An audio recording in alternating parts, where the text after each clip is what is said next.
week we were working on a roof, had to totally demolish it, take it all apart, resheet it, do a lot of repairs, and we're about to spray it in a minute. And the reason why I documented the whole process, and I'm gonna finish up today and a Monday getting the finished pictures, is that I wanted to address that we do back up the warranty. Um, we normally, this would not have normally been a regular warranty claim. This was actually due to an applicator not following procedures, and then they kept just compounding the problem by not actually addressing what they originally did wrong. So we just stripped it all down and started over. When we shut down a location, all of these shops are part of the network, so they do have to, we fix them. You know, they come in, a customer comes to us, we find that it's applicator error. Our warranty is not just against leaks. It is the product is good, that the installation is correct, and that it won't leak. And so at FlexArmor, we take it very seriously, and we do back that up. And we spend our own dollar when we have a shop that we shut down. So recently, we just shut down a shop in Florida, and this is just one of the examples of why we shut down this shop in Florida. So I'm going to flip the camera around here. This is what part of what we pulled off the roof that is done at this shop. One, it was a vacuum bonded roof, which they should not have put a FlexArmor roof on until they had addressed the underlying issue. It was really sagged, ceiling was dipped down. That needed to be fixed first. They did not do that. Then when the roof continued to leak, instead of going, we need to fix the actual underlying substrate, they kept just pouring and pouring, spraying more chemical. They kept, I mean, this thickness that you see here, is several inches thick. This is not acceptable. This is not what our applicators are trained.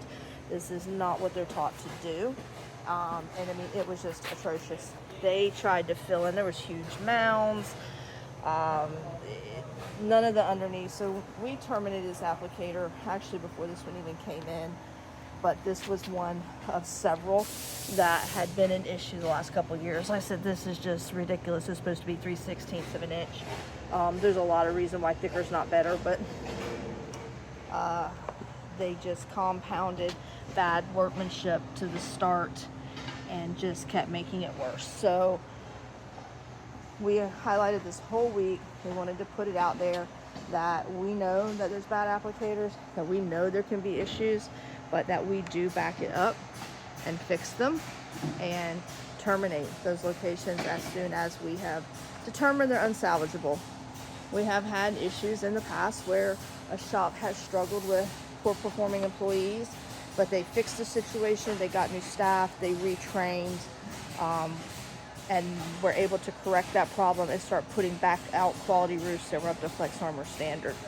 So that is just one of the points to this video, and I wish I had been here. I was visiting shops and didn't get some of the pre-destruction videos when they were deconstructing that roof, but that was one of the pieces they saved for me. And we go through the whole process. We fixed the vacuum bonded sagging, had to resheet and reinforce the whole roof, re-prep it, respray it, and make sure that the guys leave them with a correct warranty. Proper installation procedures were followed. When you're talking about warranties, we always feel like that is one of the better things about FlexArmor versus any other kind of company. If you, whether it's a spray RV roof, whether it's a rubber membrane, whether it's TPO, everybody knows what it's like to get into that warranty circle. You know, the manufacturer of the product says, hey, that's all I warranty. That guy over there installed it wrong. And the guy who installed it says, no, I didn't. It's their product. It's not my fault. And that vicious cycle. I saw a sign on our travels lately, and I was like, oh, I wish I'd thought about that first. And it was a residential roofing company, and it said, that's not just your roof up there, that's our reputation. And that is honestly how we feel. That is honestly how our locations are. Many of them are small, family-owned operations who take very good care of their customers, take pride in their work, and want to make sure that you only come back if you're got a new camper. You know, we don't want you coming back with problems, but we did want to just address in this video what happens if a shop shuts down, what happens if you do have a problem. There is a whole network of dealers to back it up, and FlexArmor, the corporation, then works that out with their dealers to make sure that it's not at your expense. So we do back up bad installation, and something that we do take very seriously, to the point we'll terminate people if they continue to violate that. I hope that you found this video helpful. I hope that it explained a little bit more about our company and how we feel about standards, how we feel about our warranty, and what we expect out of applicators. And to just let you know, as the consumer, that making sure you have a quality experience and that you get what you paid for is very important to us. We are, like I said, we have mentioned, we are family owned. All of our locations, for the most part, are family owned. And so we do take pride in what we do, and we do firmly believe in the warranty and know that the product works when applied properly. And so we just wanted to take you on this journey of seeing what we do when we do have a problem and how we handle it.